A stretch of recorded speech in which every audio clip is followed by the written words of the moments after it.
नमस्कार दोस्तों। आज के इस वीडियो में हम लोग देखने वाले हैं सेमेस्टर 6 हिस्ट्री कोर 13 का जो है छठा महत्वपूर्ण प्रश्न जो एग्जाम में पूछे जाने के बहुत अधिक चांस हैं। तो चलिए बिना देर किए आज के इस वीडियो को स्टार्ट करते हैं। प्रश्न संख्या 6 है, शीत युद्ध के प्रभावों का परीक्षण करें। इससे पहले हमने आपको बताया था शीत युद्ध के परिभाषा और शीत युद्ध के कारण क्या थे, इसके बारे में हमने आपको बता दिया। आपने अगर वीडियो नहीं देखा है अभी तक तो प्लेलिस्ट में आप जाके देख सकते हो। आज हम लोग देखने वाले हैं शीत युद्ध के आखिर क्या प्रभाव हुए। सबसे पहले आपको इंट्रोडक्शन देना है। द्वितीय विश्व युद्ध के बाद विश्व में दो महाशक्तियां उभर कर आई, अमेरिका और सोवियत संघ। इन दोनों के बीच से ही शीत युद्ध 1947 ईस्वी में प्रारंभ हुई थी।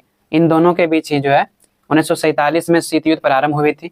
यह वास्तव में जो है कोई युद्ध नहीं था, बल्कि दो विचारधाराओं की लड़ाई थी। और वो विचारधारा था पूंजीवाद और साम्यवाद। अमेरिका जो था वो पूंजीवाद व्यवस्था को बेहतर मानता था, जबकि जो सोवियत संघ था वो साम्यवादी व्यवस्था को बेहतर मानता था। और यही कारण है कि दो विचारधाराओं को लेकर इन दोनों के बीच शीत युद्ध लड़ी गई थी। उसके बाद आपको नेक्स्ट हेडिंग बनाना है शीत युद्ध के प्रभाव। आखिर जो है शीत युद्ध के क्या प्रभाव हुए। तो शीत युद्ध के जो है एक से अधिक प्रभाव हुए जो कुछ बिंदुओं द्वारा समझा जा सकता है। पहला, विश्व का दो गुटों में विभाजित होना।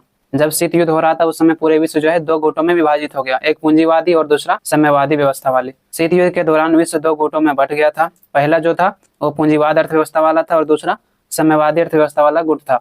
तो इस प्रकार से शीत युद्ध के दौरान दो गुट बढ़ चुके थे, पूंजीवादी और साम्यवादी। पूंजीवादी का नेतृत्व जो है अमेरिका कर रहा था, जबकि साम्यवादी व्यवस्था का नेतृत्व सोवियत संघ कर रहा था। दोनों महाशक्तियां जो है अपनी विचारधारा को पूरे विश्व भर में फैलाना चाहता था। अमेरिका चाहता था कि जो उनका पूंजीवादी अर्थव्यवस्था है या पूंजीवादी विचारधारा है वो पूरे विश्व में फैले, जबकि सोवियत संघ चाहता था कि उनका जो साम्यवादी विचारधारा है वो पूरे विश्व में फैले। और इसी को लेकर इन दोनों के बीच जो है युद्ध लड़ी गई थी। अमेरिका पूंजीवाद व्यवस्था को बेहतर मानता था, जबकि सोवियत संघ जो था वो साम्यवादी व्यवस्था को बेहतर मानता था। पूंजीवादी व्यवस्था निजी क्षेत्रों में जो है पूंजीपतियों को बढ़ावा देता है, जबकि साम्यवाद जो है समाज के सभी वर्गों के विकास के लिए कार्य करता है। अमेरिका पूंजीवादी व्यवस्था को बेहतर मानता था, जबकि जो सोवियत संघ था वो साम्यवादी व्यवस्था को बेहतर मानता था। पूंजीवाद व्यवस्था क्या है, तो पूंजीवादी व्यवस्था में जो है निजी क्षेत्रों को अधिक बढ़ावा दिया जाता है, यानी प्राइवेट कंपनियों को अधिक मान्यता दिया जाता है, अधिक बढ़ावा दिया जाता है। यहाँ पर जो है पूंजीपतियों को अधिक लाभ होता है, जो गरीब या निम्न वर्ग के लोग होते हैं उनको कोई बड़ा लाभ नहीं होता है। जबकि अगर साम्यवाद की बात करें तो साम्यवाद में जो है सभी वर्गों के विकास के लिए ध्यान दिया जाता है। इनका उद्देश्य है कि समाज में बराबरी लाना। यही कारण है कि साम्यवाद विचारधारा को रूस पूरे विश्व में फैलाना चाहता था। दूसरा पॉइंट बनाना है गुटनिरपेक्ष आंदोलन का उदय। शीत युद्ध के कारण जो है गुटनिरपेक्ष आंदोलन का उदय हुआ। शीत युद्ध के परिणाम स्वरूप अंतर्राष्ट्रीय राजनीति में गुटनिरपेक्ष आंदोलन का उदय हुआ। गुटनिरपेक्ष आंदोलन में वैसे राष्ट्र शामिल था जो छोटे छोटे एवं कम शक्तिशाली वाले राष्ट्र थे। शीत युद्ध के परिणाम स्वरूप जो है अंतर्राष्ट्रीय स्तर पर गुटनिरपेक्ष आंदोलन प्रारंभ हुई। यह प्रारंभ किन लोगों ने किया था, तो जो छोटे छोटे राज्य थे, जो शक्तिशाली राष्ट्र नहीं थे या फिलहाल जो स्वतंत्र हुआ था, उन सभी राष्ट्रों ने मिलकर जो है गुटनिरपेक्ष आंदोलन गठित की थी। गुटनिरपेक्ष देशों ने संगठन इसलिए बनाया था ताकि जो शक्तिशाली राष्ट्र है उनको अपने पक्ष में लाने के लिए दबाव न बना सके। सोवियत संघ और जो अमेरिका था वो अपने पक्ष में लाने के लिए किसी भी कमजोर राष्ट्र पर दबाव बनाता था। इसीलिए जो शक्तिशाली राष्ट्र नहीं था, जो कमजोर राष्ट्र था, उन्होंने गुटनिरपेक्ष आंदोलन प्रारंभ की ताकि जो है शक्तिशाली राष्ट्र उन्हें अपने पक्ष में लाने के लिए दबाव न बना सके। गुटनिरपेक्ष राष्ट्र किसी भी खेमे में शामिल ना होने और सोवियत संघ और अमेरिका के दबाव से बचने के लिए जो है गुटनिरपेक्ष आंदोलन की शुरुआत की थी। जैसे कि हमने आपको बताया जो गुटनिरपेक्ष राष्ट्र था वो किसी भी खेमे में शामिल नहीं होना चाहता था।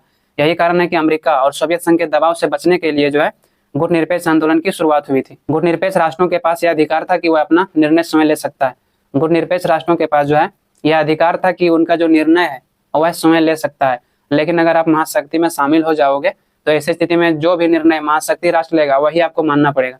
यही कारण है कि जितने भी छोटे छोटे राष्ट्र थे वह गुटनिरपेक्ष आंदोलन में शामिल हो गया। तीसरा आपको हेडिंग बनाना है संयुक्त राष्ट्र संघ का प्रभावहीन होना। संयुक्त राष्ट्र संघ को स्थापित की गई थी ताकि अंतर्राष्ट्रीय स्तर पर जो है शांति एवं सुरक्षा को बनाए रखा जा सके। जैसे कि हमने आपको बताया था कि संयुक्त राष्ट्र संघ को स्थापित इसीलिए की गई थी ताकि अंतर्राष्ट्रीय स्तर पर शांति एवं सुरक्षा को बनाए रखा जा सके। शीत युद्ध का प्रभाव संयुक्त राष्ट्र संघ पर भी पड़ा, क्योंकि संयुक्त राष्ट्र संघ किसी भी मुद्दे को जो है शांतिपूर्ण तरीके से सुलझाती थी बिना किसी के दबाव में आकर। शीत युद्ध जब प्रारंभ हुआ तो इसका प्रभाव संयुक्त राष्ट्र संघ पर भी पड़ा, क्योंकि संयुक्त राष्ट्र संघ को बनाया गया था कि किसी भी मुद्दे को शांतिपूर्ण तरीके से सुलझाया जाए। लेकिन यहाँ पर जब शीत युद्ध प्रारंभ हो गया था, दो महाशक्तियां विश्व भर में उभर कर आई। ऐसे में दोनों का प्रभाव जो है संयुक्त राष्ट्र संघ पर पड़ा और संयुक्त राष्ट्र संघ जो है अब इन दोनों के दबाव में काम करने लगा। परंतु शीत युद्ध के दौरान संयुक्त राष्ट्र संघ गुटों के प्रभाव में आकर कार्य करने लगा था। जो गुट जो है यहाँ पर अधिक प्रभावशाली था उसी गुट के जो है अंतर्गत संयुक्त राष्ट्र संघ कार्य करने लगा था। संयुक्त राष्ट्र संघ के सुरक्षा परिषद में जो है 5 सदस्यों को वीटो शक्ति दी गई है ताकि विश्व स्तर पर जो है शांति एवं सुरक्षा को बनाए रखा जा सके। लेकिन सुरक्षा परिषद में महाशक्तियों द्वारा वीटो शक्ति का जो है प्रयोग अपने स्वार्थ को पूरा करने के लिए किया जा रहा था। संयुक्त राष्ट्र संघ में 5 सदस्यों को वीटो पावर दिया गया ताकि अगर अंतर्राष्ट्रीय स्तर पर कोई युद्ध होता है तो उनका निपटारा जो है आसानी से किया जा सके। लेकिन सुरक्षा परिषद में जो महाशक्तियों को वीटो शक्ति दिया है उनका दुरुपयोग ये लोग जो है अपने स्वार्थ को पूरा करने के लिए करने लगे थे। यही कारण है कि संयुक्त राष्ट्र संघ यहाँ पर प्रभावहीन हो गया। इस प्रकार से संयुक्त राष्ट्र संघ शीत युद्ध के दौरान प्रभावहीन हो गया और 2 गुटों के विवादों को सुलझाने में असमर्थ रहा। आपको चौथा पॉइंट बनाना है सैनिक गठबंधन की होड़। शीत युद्ध ने विश्व में सैनिक संधियों एवं गठबंधनों को जन्म दिया। जब शीत युद्ध प्रारंभ हुई तो सैनिक संधियों एवं गठबंधनों को जोड़ दिया। यहाँ पर बहुत सारे सैनिक संगठन बनाया गया ताकि जो है दूसरे देश से अधिक अपनी शक्ति को बढ़ाया जा सके। जैसे कि इस समय नाटो, सीटो, सेंटो तथा वार्सा पैक्ट इत्यादि ये सभी जो है सैन्य संगठन है जो एक दूसरे से अधिक शक्ति को बढ़ाने के लिए बनाया गया था। अब विश्व स्तर पर अनेक संगठन स्थापित किया गया ताकि दूसरे राष्ट्रों की तुलना में अपनी शक्तियों को बढ़ाया जा सके। अमेरिका चाहता था कि सोवियत संघ से अधिक शक्ति को बढ़ाए, जबकि सोवियत संघ चाहता था कि अमेरिका से अधिक सैन्य शक्ति बढ़ाए। यही कारण है कि यहाँ पर जो है बहुत सारे सैन्य संगठन स्थापित किए गए।